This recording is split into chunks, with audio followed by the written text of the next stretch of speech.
그러니까 이제 미국 입장에서는 미 해군의 경쟁력을 유지를 하려면 최고의 경쟁자는 지금 중국인데, 중국이 25년 가게 되면은 함정 수가 425대가 되는데 미국은 290대로 줄어요. 300대에서 지금 300대 초반에서 줄어요. 왜 주냐? 배를 못 만들어내요 지금. 그래서 처음에 들어온 데가 호주, 이탈리아 들어갔고 일본 들어갔거든요. 그리고 이제 우리 집어넣으려고 하는 거죠. 그래서 이제 이 시장은 열릴 가능성이 되게 높다. 미국 시장에 진출한다. MRO 시장이 미국이 20조 시장이래거든요. 20조 시장에서 그걸 다 우리가 가져갈 수는 없겠지만 그냥 4분의 1만 가져와도 5조잖아요. 굉장히 큰 거죠.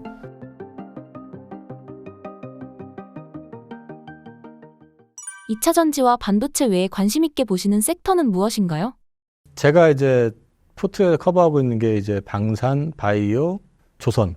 현재 이 정도 하고 있는데, 방산은 조금 지금은 그 모멘텀이 조금 약화돼서 쉬어가는 것 같고 좀 뒤에 보셔도 될 것 같고, 바이오는 제가 이제 지난주에 모 채널에서 나와서 올라가면 좀 줄여라 이제 듀치즈로 말씀을 드리고 있고, 바이오는 나중에 기회가 될 것 같고, 지금은 이제 4월 초부터 시작해서 계속 지금 조선주 얘기를 하고 있습니다. 조선주에 대해서 설명을 조금 드릴게요. 조선주를 왜 봐야 되는지에 대해서. 최근에 조선주가 한 40% 올랐어요. 그렇기 때문에 지금부터 사야 돼라고 말씀드리면 해필이면 또 오늘 5% 이상 다 올랐어요. 그러니까 오늘 사라 이게 아니라 조금 눌릴 때 사시라. 자, 결국 장기적으로 봤을 땐 정고점 넘어설 거라고 저는 생각을 해요. 근데 이제 일단 단기적으로 좀 올라 있으니까 그걸 감안해서 보시고, 우선 첫 번째는 가격 경쟁이 줄어든다. 두 번째는 신주 성과 계속 올라가고 있고요. 그 다음에 고부가선 수주가 지속되고 있다. 세 번째는 3분기부터가 본격적인 증익 구간이다. 네 번째는 미국 해군 MRO 관련돼 가지고 미 해군 쪽에서 요청이 들어왔고 실사까지 끝난 상황이기 때문에 진출할 가능성이 높고, 여기에 더해서 이 군함 비즈니스가 지금 글로벌하게 하고 있는데, 만약에 미국 군함을 우리가 수주하면은 그건 또 하나의 밸류업 가능성이 될 가능성이 높다. 그리고 이번 조선주는 염두에 두셔야 되는 건 Q는 성장하지 않고 있고 현재는 P만 오르고 있다. 그렇기 때문에 이 부분에 대해서 고민은 좀 해야 된다라는 측면에서 말씀을 드리고, 설명을 좀 드리면, 우선 가격 경쟁이 줄어들고 있다는 것은 제가 늘상 보여드리는 게 뭐냐면, 조선소의 숫자가 2008년에 1000개가 넘었었는데 지금 365개로 줄었고요. 그 가운데서 한 척이라도 조선을 배를 인도해본 경험이 있는 조선사가 278개밖에 없습니다. 그러니까 경쟁이 그만큼 줄었고, 그 다음에 이제 소위 말해서 기술력이나 가격 경쟁력이 떨어지는 애들은 많이 다 없어졌다는 얘기죠. 그 다음에 이제 또 한 가지 말씀을 드리면, 우리하고 가장 큰 경쟁자가 어디입니까? 중국이죠. 근데 중국 애들도 그동안 저가 수주하기도 했고 막 여러 가지로 했었지만, 어떻게 하다 보니까 작년에 이미 27년도 슬롯까지 다 찼어요. 슬롯까지 찼다는 얘기는 이제 끼워놓은 게 다 이제 마무리가 된 거예요. 이제 그 탱커 수주하면서. 그럼 중국 입장에서도 싸게 수주할 필요가 없는 거예요, 이제는. 27년까지 다 이미 물량 다 찼는데, 그거 28년 거를 싸게 우리가 수주해올 이유가 없잖아요.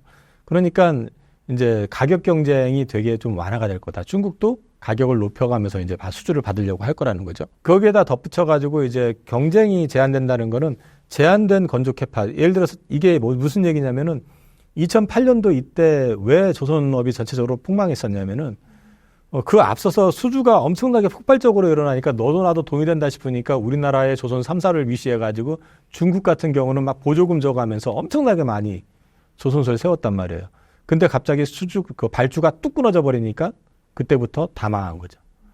그렇기 때문에 이제 한번 그렇게 혼이 나고 나면은 쉽게 캐파를 못 늘려요.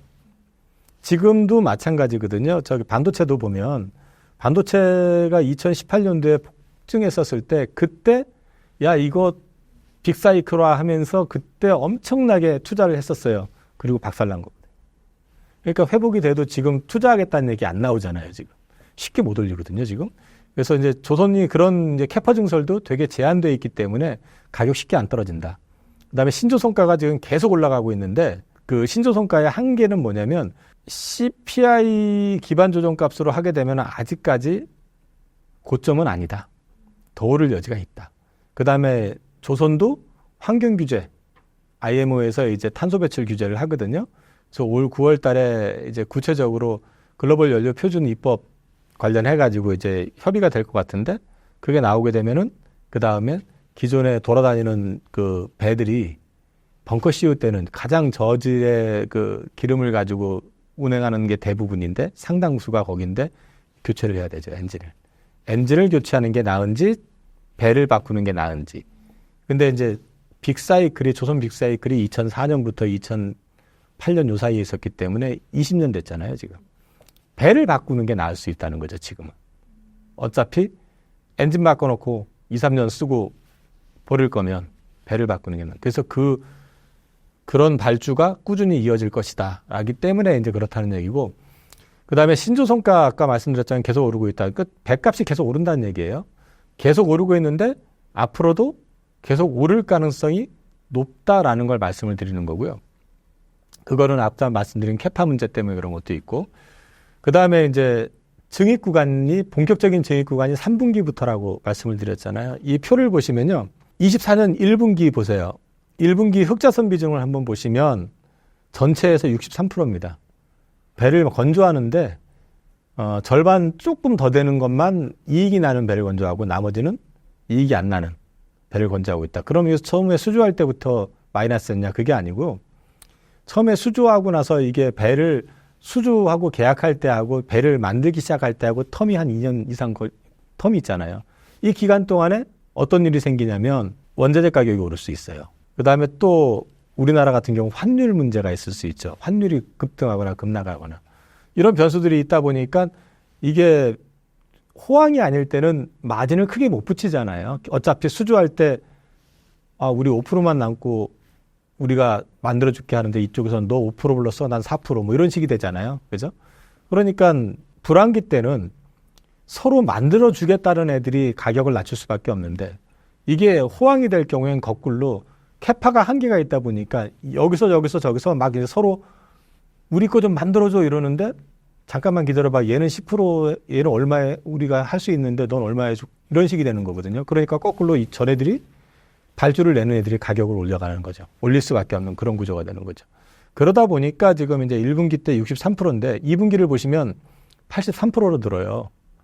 근데 3분기를 보면 95%로 늘어납니다. 그러니까 3분기부터는 거의 다 흑자선을 갖다가 건조한다는 얘기죠. 그 밑에 보시면 삼성중공업을 제외하고는 다 흑자선이죠, 이제.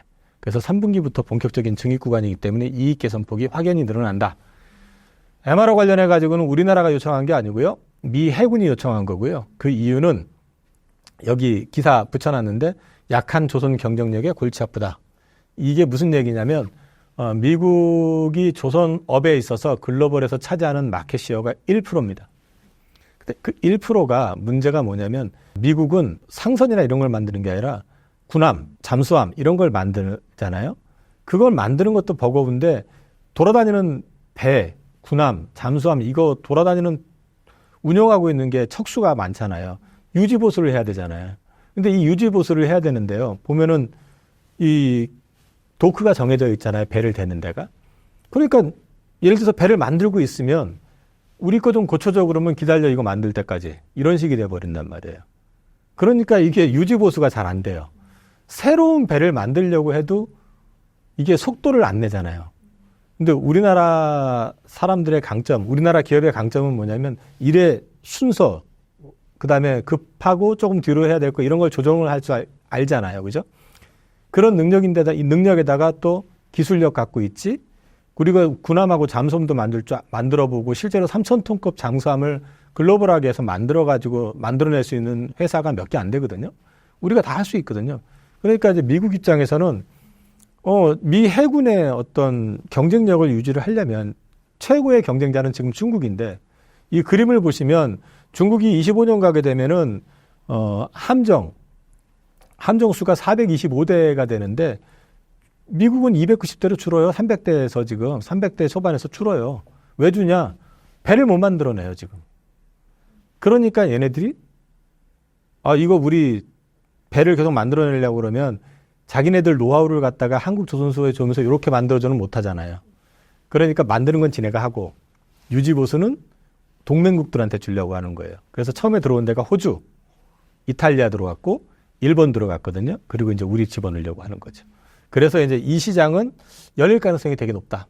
그래서 이제 그런 맥락에서 봤을 때 이거는 우리나라가 미국 시장에 진출한다. MRO 시장이 미국이 20조 시장이래거든요. 20조 시장에서 그걸 다 우리가 가져갈 수는 없겠지만 그냥 4분의 1만 가져가도 5조잖아요. 그죠? 굉장히 큰 거죠. 근데 그런 것들도 한번 감안해 보실 수 있고, 그 다음에 MRO 시장에 들어가게 되는데 지금 현재 한화 같은 경우는 오스타리아가 하는 호주 조선소를 인수하려고 그러고 있고, 현대중공업 같은 경우는 미국 현지 조선사를 인수하려고 그러거든요. 현지 조선소를 인수해가지고 들어가게 되면 어떤 효과가 있을 수 있냐면 미국 군함을 수주할 수 있어요. 그럼 군함을 수주하게 되는 순간 30년짜리 일감을 확보하게 되는 겁니다. 유지 정비까지 다 하니까. 그런 맥락에서 이제 이게 하나의 또 다른 기회가 될 수 있다. 그리고 이제 기왕에 군함 관련해서 함정 관련해서 얘기가 나왔으니까 현재 우리 조선사가 노리고 있는 글로벌 함정 프로젝트 해가지고 5개를 제가 언급을 해놨으니까 이건 그냥 그림 보시면 될 것 같아요. 캐나다 잠수함 60조짜리, 이거는 한국하고 일본이 붙어 있고요. 폴란드는 한화가 될 가능성이 높다는 거죠. 그럼 필리핀은 현대중공업 가능성이 높고, 그다음에 호주 같은 경우는 4개 국가, 그다음에 사우디 잠수함은 3,000톤급이기 때문에 이것도 한일전이 아닐까 그렇게 보고 있습니다. 우리나라 조선 업체별 장단점이 무엇인가요? 일단 삼성중공업 같은 경우는요, 이제 LNG 쪽에 이미지가 되게 강해요. 그게 뭐냐면은 이제 LNG 저장고, FLNG라고 해서 이제 그 플로팅, 배 위에 띄워놓는 저장고 있거든요. 그거를 거의 독식해요. 그래서 이제 그쪽 LNG 얘기만 나오면 삼성중공업이 많이 움직이고 있고, 하나오션은 뭐 옛날 대우조선인데 이거 다 할 줄 알죠. 근데 이제 여기 현재 방점이 어디에 잡혀 있냐면 방산. 현대중공업은 누가 뭐래도 글로벌 1위 조선소고요. 여기 방산도 하고 있는데 더해가지고 여긴 자체 엔진 사업을 가지고 있습니다. 엔진 사업을 갖고 있다는 게 중요한 게 뭐냐면 앞서도 말씀드렸지만 조선도 다 친환경 엔진으로 교체를 해야 되잖아요. 친환경 엔진을 만들 수 있는 능력이 있다는 건 되게 중요합니다. 미포조선은 중소형 선박을 중심으로 하는데 코로나 때 글로벌 경쟁업체들이 거의 다 망했어요. 그래서 지금 사실은 독식까지는 아니더라도 상당 부분을 갖다가 많이 이제 미포는 가져올 수 있는 그런 가능성이 있다. 그다음에 한국조선해양 같은 경우는 그 자회사가 HD 삼호중공업이라는 데가 있는데 얘가 수익률이 1분기에만 영업이익률이 10%가 넘게 나왔습니다. 10.8인가 10.9가 나왔는데 앞으로 계속 좋아질 가능성이 높고요. 거기에다가 여기는 지금 그 암벽을 작년에 1,000억인가 들여가지고 2개를 만들었거든요. 그게 이제 뭐 어떤 의미냐면은 그 이름이 돌핀 암벽인가 뭐 그렇게 얘기를 하는 것 같은데 기사에 난 게 있어요. 보시면 거기에다가 그 LNG선을 갖다가 몇 개를 더 걸쳐가지고 작업을 할 수가 있는 거예요. 이 얘기는 증설 효과를 볼 수 있다는 거죠. 그래서 이제 그런 게 있고, 그 다음에 이제 자회사의 현대중공업하고 현대미포를 갖고 있는데, 현대중공업하고 미포는 적자예요. 1분기에 190억 정도 적자 났는데, 이런 회사들이 아직 실적이 안 올라왔잖아요. 그럼 그것들이 실적이 올라오게 되면 조선해양 같은 경우는 자연스럽게 올라가잖아요. 그러면 캐파 증설하고 이익 계산의 효과가 굉장히 빠르게 올라올 수 있다. 그래서 한국조선해양은 그런 맥락에서 보시면 장점이 있고, 다만 단점은 자체가 조선이 아니라 지주회사처럼 현대 HD 삼호중공업 지분 97% 갖고 있고 사실상 100%죠. 그 다음에 현대중공업 지분 한 7, 80% 정도 갖고 있고 미포 지분 갖고 있고 하니까 이제 그 지주회사 성격으로 좀 돼 있기 때문에 밸류상으로는 다른 회사들을 대비해서 저평가되어 있는 건 맞습니다. 근데 3호가 만약에 상장 안 한다 그러면 주가 엄청나게 오를 거고, 네. 한다고 하면은 그 또 디스카운트 때문에 또 올라가는 게 제약이 있을 거고, 그런 이제 장단점이 있어요, 이런 거는. 네. 5개 조선 업체 중 중점적으로 봐야 하는 업체가 있을까요? 그 방금 말씀드렸던 내용이 중점적으로 보실 내용이에요. 그 특징을 가지고. 그 실적 다 좋아진다라는 거. 이 중에서 뭘 우선 집중해서 봐야 된다라고 솔직히 저도 잘 모르겠어요. 다 좋아질 것 같아요. 다 좋아질 것 같고, 그 다음에 이제 어디에 내가 투자하는데 방점을 둘 것이냐. 그래서 방산의 성장성에 방점을 둘 것이냐. 아니면 LNG 쪽에 방점을 둘 것이냐. 아니면 중소형 선박 탱커 같은 거 이제 앞으로 계속해가지고 수주받을 거니까 그쪽에 방점을 둘 것이냐. 거기에 따라서 아니면 밸류에 방점을 둘 것이냐. 거기에 따라서 이제 선택이 조금 달라질 수 있을 것 같습니다. 그러면 언제 매수하는 게 좋을까요? 결국에 가서는 직전 고점은 넘어설 거라고 다 보니까 언제든 좋은데 기왕이면 싸게 사는 게 좋잖아요. 그러니까 오늘처럼 5% 올라갔을 때 사시는 것보다 조금 눌릴 때 사시는 게 어떨까 싶고, 그 다음에 이제 제가 말씀드리는 게 3분기부터는 본격적으로 실적이 개선되는 구간이다. 앞서도 그 표에도 보였지만 그 대부분 업체들이 이제 건조선박이 다 100% 흑자선이잖아요.